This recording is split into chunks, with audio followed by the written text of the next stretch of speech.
पटना गांधी मैदान में हरियाणा मामलों के प्रभारी कांग्रेस नेता बीके हरिप्रसाद ने हरियाणा में चुनावी धांधली को लेकर बड़े आरोप लगाए।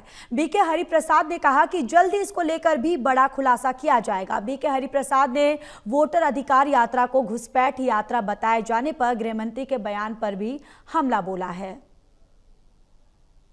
बिहार में वोटर अधिकार यात्रा का समापन का दिन और अंबेडकर पार्क तक पदयात्रा की तैयारी जिस तरीके से यहाँ पर देखने को मिल रही है। इस वक्त जुड़ गए हमारे साथ कांग्रेस के वरिष्ठ नेता हरियाणा मामलों के प्रभारी बीके हरिप्रसाद। बीके जी, यात्रा का समापन हो रहा है, गांधी मैदान से एक बड़ा मैसेज SIR के खिलाफ, वोटर धांधली के खिलाफ दिया गया है। क्या मैसेज, फीडबैक क्या मिल रहा है? देखिए, पहले शुरुआत ये लोग महाराष्ट्र और हरियाणा में तो हम लोग 0.5% में चुनाव हारे हैं। उधर भी कितना चोरी हुआ है करके हम चंद दिनों में बताएंगे इन लोगों को। पहले बेंगलुरु का केंद्र लोकसभा क्षेत्र में 1 लाख वोटर, फर्जी वोटर ऐड कर दिया है। हम पूरा हमने निकाल के राहुल जी ने प्रेस कॉन्फ्रेंस भी किया है। और महाराष्ट्र में 5 बजे से रात 11 बजे तक 65 लाख वोटर्स कैसा बढ़ गया है, इसके मतलब वोट चोरी हो रहा है। पहले तो EVM के माध्यम से कर रहा था, अभी सीधा वोट चोरी कर रहा है। वोटर लिस्ट देख लीजिए क्या क्या नाम आ रहा है। इसके मतलब जो राहुल जी और तेजस्वी यादव इधर वोटर अधिकार के बारे में जो किया है वो पता चलता है बौखला गया है भारतीय जनता पार्टी।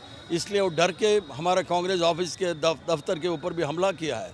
जो सदाकत आश्रम जो हमारा कांग्रेस का ऑफिस है, इसका ऐतिहासिक इस पर आज़ादी के लड़ाई में लोग उधर से शामिल हुआ था, उसके ऊपर हमला करने का मतलब ये जो लोग आज़ादी के खिलाफ थे, संविधान के खिलाफ थे, आज बहुत ऊपर चरम सीमा में हैं। बस कांग्रेसी और RJD मिलके इसको सबक सिखाएंगे बिहार में। हरियाणा के प्रभारी हैं आप, हरियाणा की हार का जिक्र कर रहे हैं आप, क्या आंकड़े अभी तक जुटाए हैं और क्या खुलासा करने वाले हैं आप निकट भविष्य?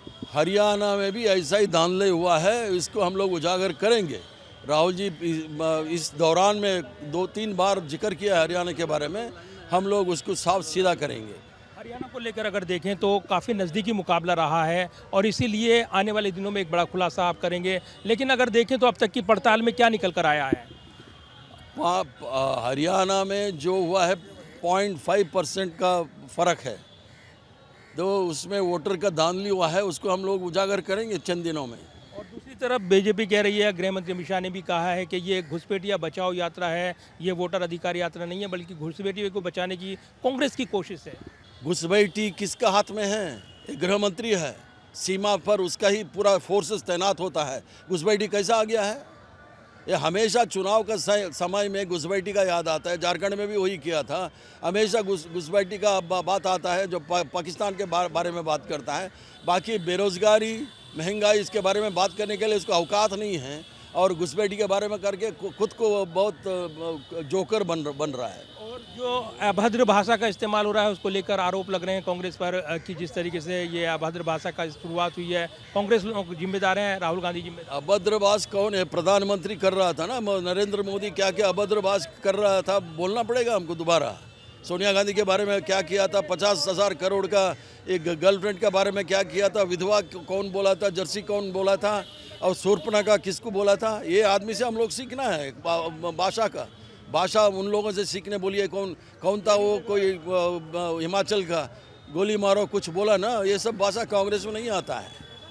बात करने के लिए और हरियाणा मामलों के प्रभारी हैं, काफ़ी आक्रामक हैं और इसी आक्रामक तरीके से उन्होंने हमला भी बोला है। तो कहीं ना कहीं एक बड़ी बहस छुड़ी है वोटर अधिकार यात्रा का समापन का दिन और इसी के साथ जोरदार राजनीतिक जोर आजमाइश देखने को मिल रही है। कैमरामैन विदा ब्रेक के साथ प्रदीप कुमार, टोटल न्यूज़, पटना, बिहार।